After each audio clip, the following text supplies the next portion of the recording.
परिचय। हमारे स्कूल के बैग में बहुत सा सामान जैसे कि किताबें, पुस्तकें, पेन, पेंसिलें आदि होता है। ये सभी हमारे बैग में रखे जाते हैं तथा विभिन्न कार्यों में प्रयोग किए जाते हैं।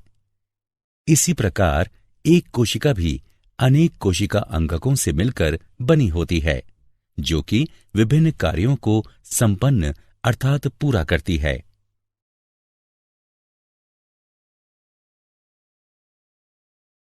उद्देश्य। इस पाठ के अंत में आप निम्न करने में सक्षम हो जाएंगे: कोशिका अंगकों के बारे में जानना, अंतर्द्रव्यी जालिका की संरचना तथा कार्यों का वर्णन करना, गोल्जी उपकरण की संरचना तथा कार्यों का वर्णन करना, लाइसोसोम की संरचना तथा कार्यों का वर्णन करना, माइटोकॉन्ड्रिया की संरचना तथा कार्यों का वर्णन करना, प्लास्टिड यानी लवक की संरचना तथा कार्यों का वर्णन करना, रसधानियों की संरचना तथा कार्यों का वर्णन करना। कोशिका अंगकों का परिचय। कोशिका अंगक जैसे कि माइटोकॉन्ड्रिया, अंतर्द्रव्यी जालिका, रसधानी आदि कोशिका के घटक होते हैं, जो कि विशिष्ट कार्यों को संपन्न करते हैं। एक कोशिका के अंदर विभिन्न कोशिका अंगक होते हैं, जो कि विशिष्ट कार्यों को संपन्न करते हैं। ये झिल्ली से घिरे हुए होते हैं। प्रत्येक प्रकार की कोशिका जैसे कि एक कोशिक अथवा बहुकोशिक पादप अथवा जंतु कोशिका विभिन्न प्रकार के कोशिकांगों से मिलकर बनी होती है, जो कि विशिष्ट कार्यों को संपन्न करते हैं। अंतर्द्रव्यी जालिका, गोल्जी उपकरण, लाइसोसोम, माइटोकॉन्ड्रिया, प्लास्टिड यानी लवक तथा रसधानी आदि इन कोशिका अंगकों के कुछ उदाहरण हैं। आओ अब इनकी संरचना तथा कार्यों के बारे में विस्तार से जानते हैं।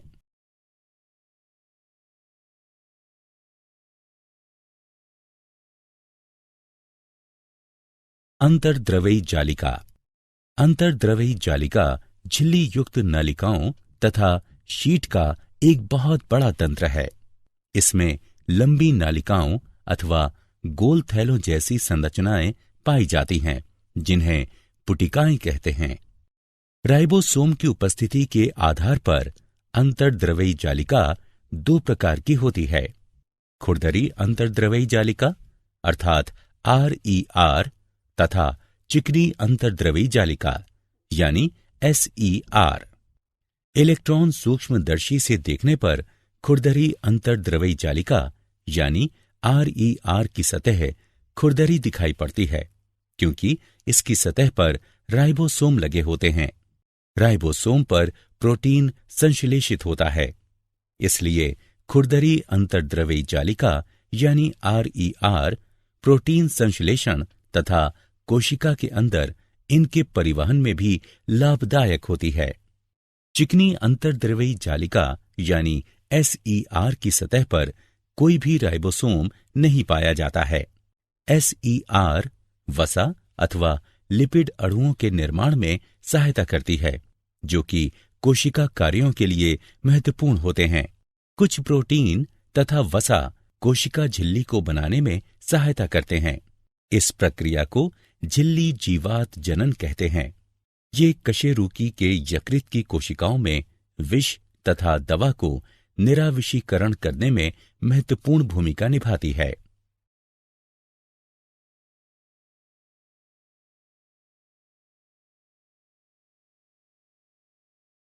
गोल्जी उपकरण। गोल्जी उपकरण की खोज सर्वप्रथम कैमिलो गोल्जी ने की थी। गोल्जी उपकरण झिल्ली युक्त पुटिका है, जो एक दूसरे के ऊपर समानांतर रूप से सजी रहती है, जिन्हें कुंडिका कहते हैं। ये कुंडिकाएं अंतर्द्रव्यी जालिका की भित्तियों से जुड़ी होती हैं। ये पैक पदार्थों को कोशिका के अंदर और बाहर विभिन्न लक्ष्यों तक पहुंचाती है। इसके कार्यों के अंतर्गत पुटिका में पदार्थों का संचयन, रूपांतरण तथा बंद करना शामिल है। ये लाइसोसोम के निर्माण में भी भाग लेती है।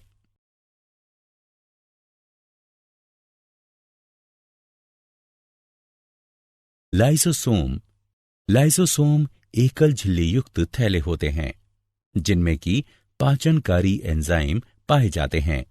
इन एंजाइमों को जल अपघट्य एंजाइम कहते हैं। लाइसोसोम बाहरी पदार्थ के कोशिका अंगकों के टूटे फूटे भागों को पाचित करके कोशिका को साफ करते हैं। कोशिका के अंदर आने वाले बाहरी पदार्थ जैसे बैक्टीरिया अथवा भोजन तथा पुराने अंगक लाइसोसोम में चले जाते हैं, जो उन्हें छोटे छोटे टुकड़ों में तोड़ देते हैं। कोशिकीय चयापचय में व्यवधान के कारण जब कोशिका क्षतिग्रस्त या मृत हो जाती है तो लाइसोसोम फट जाते हैं और एंजाइम अपनी ही कोशिकाओं को पाचित कर देते हैं। इसलिए लाइसोसोम को कोशिका की आत्मघाती थैली भी कहते हैं।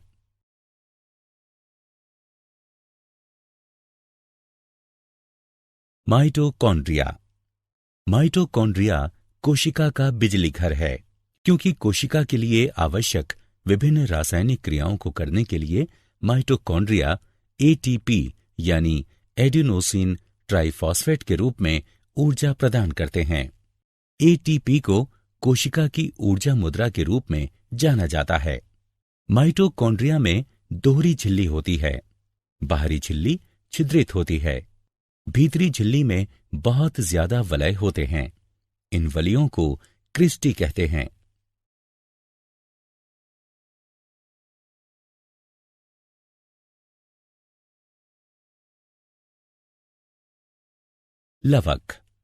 लवक यानी प्लेस्टिड केवल पादप कोशिकाओं में स्थित होते हैं। जंतु कोशिकाओं में ये नहीं पाए जाते हैं। लवक यानी प्लेस्टिड बाह्य रचना में माइटोकॉन्ड्रिया की तरह होते हैं। ये दो प्रकार के होते हैं, क्रोमोप्लास्ट यानी रंगीन प्लेस्टिड तथा ल्यूकोप्लास्ट यानी श्वेत तथा रंगहीन प्लेस्टिड। क्रोमोप्लास्ट रंगीन प्लेस्टिड होते हैं जो कि फूलों तथा फलों को विभिन्न रंग प्रदान करते हैं। ल्यूकोप्लास्ट रंगहीन प्लेस्टिड होते हैं। इसमें स्टार्च, तेल तथा प्रोटीन जैसे पदार्थ संचित होते हैं। क्लोरोफिल युक्त प्लेस्टिड को क्लोरोप्लास्ट कहते हैं। ये पौधों में प्रकाश संश्लेषण के लिए आवश्यक होते हैं।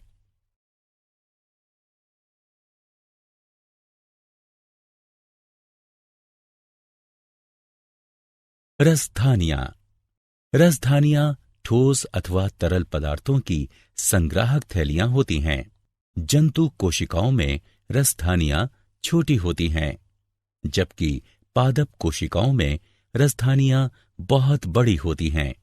कुछ पौधों की कोशिकाओं की केंद्रीय रसधानी की माप कोशिका के आयतन का 50% से 90% तक होता है। पादप कोशिकाओं में रसधानियां कोशिका द्रव्य से भरी रहती हैं और ये कोशिकाओं को स्फीति तथा कठोरता प्रदान करती हैं। पौधों के लिए आवश्यक बहुत से पदार्थ रसधानी में संचित होते हैं। ये अमीनो अम्ल, शर्करा, विभिन्न कार्बनिक अम्ल तथा कुछ प्रोटीन हैं। एक कोशिका वाले जीवों जैसे अमीबा की खाद्य रसधानी में उनके द्वारा उपभोग में लाए गए खाद्य पदार्थ होते हैं। कुछ एक कोशिक जीवों में विशिष्ट रसधानियां अतिरिक्त जल तथा कुछ अपशिष्ट पदार्थों को शरीर से बाहर निकालने में महत्वपूर्ण भूमिकाएं निभाती हैं।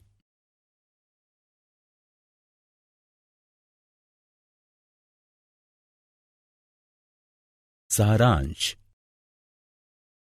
आइए हमने जो कुछ सीखा है उसे संक्षेप में दोहराएं। एक कोशिका अनेक कोशिका अंगकों से मिलकर बनी होती है, जो कि विभिन्न कार्यों को संपन्न अर्थात पूरा करते हैं। ये भित्ति से घिरे होते हैं।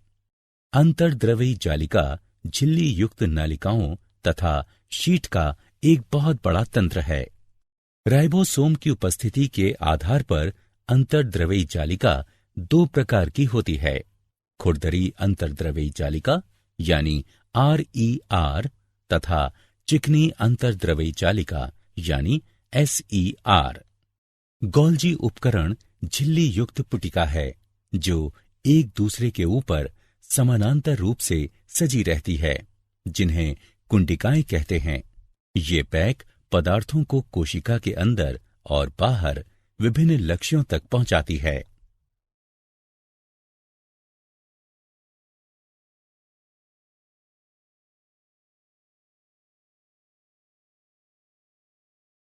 माइटोकॉन्ड्रिया कोशिका का बिजली घर होता है, क्योंकि कोशिका के लिए आवश्यक विभिन्न रासायनिक क्रियाओं को करने के लिए माइटोकॉन्ड्रिया ATP यानी एडेनोसिन ट्राइफॉस्फेट के रूप में ऊर्जा प्रदान करते हैं।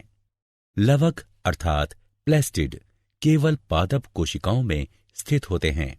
जंतु कोशिकाओं में ये नहीं पाए जाते हैं। अनेक पादप कोशिकाओं में बड़े झिल्ली युक्त अंगक लवक प्लेस्टिड पाए जाते हैं, जो कि दो प्रकार के होते हैं, क्रोमोप्लास्ट तथा ल्यूकोप्लास्ट। क्लोरोफिल युक्त प्लेस्टिड को क्लोरोप्लास्ट कहते हैं तथा ये प्रकाश संश्लेषण में सहायक होते हैं। ल्यूकोप्लास्ट का प्राथमिक कार्य संचयन करना है। अनेक पादप कोशिकाओं में एक बड़ी मध्य रसधानी पाई जाती है, जो कि कोशिकाओं को स्फीति तथा कठोरता प्रदान करती है।